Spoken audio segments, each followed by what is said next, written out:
बास, या स्टुडंट युनियनने ना अख्ख्या लेक्चरची वाट लावून टाकलेली.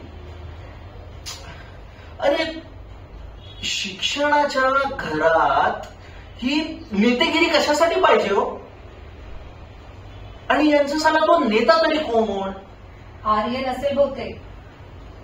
अगदी बरोबर बोललात बघा तुम्ही, अगदी बरोबर.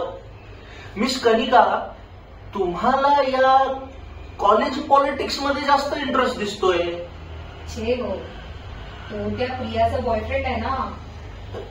माझ्या लेक्चर मध्ये जबरदस्ती घुसला त्या दिवशी. आणि काय म्हणे, प्रचार करतोय सोबर आणि साध्या पद्धतीने. काय ती पद्धत आणि काय तो soberness. I don't know where this generation is heading. खरंच. पण मिस कनिका, या मुलांच्या वयामध्ये आणि आपल्या वयांमध्ये जास्त फरक नाहीये हो. ते बरोबर आहे. आपण कॉलेजमधून पासआउट झालो ही कालचीच गोष्ट वाटते. खरंच. चला, आज मला सेमिस्टरचा रिझल्ट डिक्लेअर करायचा आहे. अरे वा, मला निघायला हवे. यावेळेस चांगला रिझल्ट आलाय माझ्या क्लासचा. Congrats. See you at canteen. म्हणलं ये शुअर. बाय.